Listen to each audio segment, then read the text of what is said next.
Hey guys, Christy with Christy's Collections, and I just wanted to do a little update video for you on the chicky babies. If you watched the last video, you knew that I had two baby chicks, one that had just hatched, and a bunch of eggs that were left behind by Mama Hen after she had hatched out, I guess as many as she was going to, and had taken them out for their walk.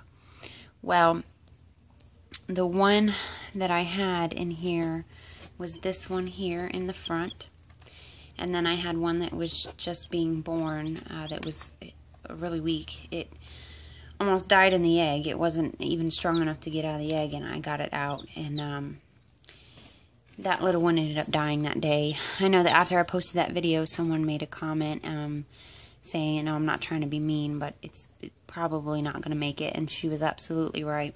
It didn't. And it was very sad, but I buried it out in the garden, which is typically where, unfortunately, I've been burying quite a few dead animals since moving out here. Anyway, so I wanted to give you an update. This one here on the left, or in the back now, was, I'm not sure what happened with this chick. We came home from the store and we heard a baby, and we looked around for it. We found it running around by itself. There was no mother chicken to be found. We looked and found one off on another piece of the land out here, and took the baby chick over to her. I assumed that must have been his mother, I don't know. And she didn't act interested at all, and neither did he. He kept running away from her. And there was another mother, but her babies are much older. That's Pippi. Much older than he was. So I just had no idea where he came from. He had to have come from somewhere, but I don't know what happened. So we went ahead and brought him in, which is good because, as most of you probably know, chickens are very social, and to keep one alone is not a good thing. I mean, they'll bond with you, but they need to know how to be a chicken. And when we brought the little guy in, he was making the distress call. He made the distress call all night, and we had another broody sitting on some eggs that I considered slipping him under, but I was worried about the consequences. You know, with him being so much older, I didn't think that would work, and I didn't want anything bad to happen. So the eggs that I was trying to brood without an incubator, that was very unsuccessful. I gave them 3 days. I didn't have an incubator. I didn't have a thermometer. I didn't have anything to track the temperature or the humidity. I know that I was able to successfully do it with one of the eggs that I had found last year during the spring. But that chick had started pipping. Just one little pip, just one little crack in the egg, but it was calling, and I was able to successfully keep it warm and moist enough to help her hatch, and that is Pippi, the now mother hen that I have with her chicks outside. So it was 10 eggs that were still viable when I brought them in, 9 eggs that I wasn't sure of, I was not able to confirm, and none of them made it. It was very upsetting, but I knew that it was a risk because I didn't have the tools necessary. Like I said, that nest had been abandoned by the mother. The rest of those eggs, she had hatched out 2 chicks and waited 3 days and then left to take them on their first walk and didn't come back to the nest. So I collected the eggs because if I leave them out there, they're going to end up rotting away anyway. It really stinks on the back porch, and I needed to get rid of the ones that I knew were just gone. So, like I said, my attempt at incubating eggs on my own didn't work. When I collected them, I had them in a tower, collected them, I was taking them across the street to the woods to dispose of them out there, and the towel slipped and the eggs fell on the concrete and cracked open. Most of them, well, I say most, I'm not, about half of them, when they cracked, were just filled with this really thick, foul-smelling yellow stuff, which I'm guessing was fertilized eggs that just never developed, and they were beginning to rot because I know they were starting to stink. The others, there were fully formed chicks inside, but they were so dried out. The shells just fell away, and there was just this really dry, almost like a wax paper type look surrounding the chicks, and that really bothers me. I can only assume that it was something that I did wrong, and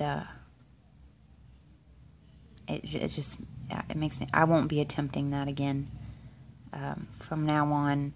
I mean, I'll save the baby ones if I find them, yeah, but the eggs, I'm just going to let nature take its course, because I can't deal with that, wondering if I did something wrong. Anyway, so I just made this new enclosure for these guys. I had them in a little laundry basket, as you may remember from the last video, but I wanted to give them sort of a nicer place to stay. So I've got the heat lamp right here above the camera, and I've got a little makeshift box. What am I looking for? The word. Anyway, I made them a little place for them to escape to when they want to get away from the heat and somewhere comfy to sleep. I've got 2 little bottle caps with fresh water in them, and a little plate with some plain oats that I soak in water. I also catch them some smaller bugs to feed to them, and cut up some vegetables to put in there. I just set this up, so there's none of that in here right now. I'm not positive, but I'm pretty sure that I've got a rooster and a hen here. And the hen, which is the one on the left there, her wings, it look like her wings are crooked, or twisted, I should say. His sit nice and flat against his body, and hers kind of twist upwards and out, and I'm guessing that's why Mama was, that's why Mom was leaving her. I don't know. I know you can see it, but I don't think you can tell that they're messed up the way that she's laying right now. Hi, chicky babies. They're really good chickens, really quiet. Like I said, he made the distress call for the first night, and then once he got used to our little girl here, he's a very good boy. And she's always been a really good girl. So I hope they're happy. Oh, and this is kitty litter that I put down, but it is all natural, no additives, no scents, or whatchamacallit. It's just strictly clay. That's it. I didn't want to put anything in here that is going to be dangerous for them. They pecked at it for about a second when they got in here, and then quickly realized it wasn't food, so they're leaving it alone. And I've also sprinkled some DE, diatomaceous earth, around the cage, a little bit in their food, a little bit in their water, just to give them a little extra help, I guess. And when I get a chance to get to the store, hopefully I'm going to be able to get some Chick Start and possibly some electrolytes. And I'll be going grocery shopping today. I'm going to get some eggs, and I'll be making them some scrambled eggs to help with the protein and all that. And once these guys get their full feathers, they'll be going outside in the little coop that we have for Pippi, since she's decided that she no longer wants to be in the coop. She's been roosting up in the trees with her babies, who are getting big. They all have their almost fully feathered now, and doing really good. I think she hatched 13, and she's down to 11, unfortunately. One disappeared in the cage the first night we had them in there. I didn't see any signs of entry, so I have no idea what happened to it. Alright, I ran out of space on my camera, so I had to go in and delete some things. Anyway, I just wanted to update you guys. Yeah, so got 2 little baby chickies. They're doing good, seem healthy and happy. We're happy, and I guess we'll keep you updated. Alright, so thanks for watching. I'll see you later.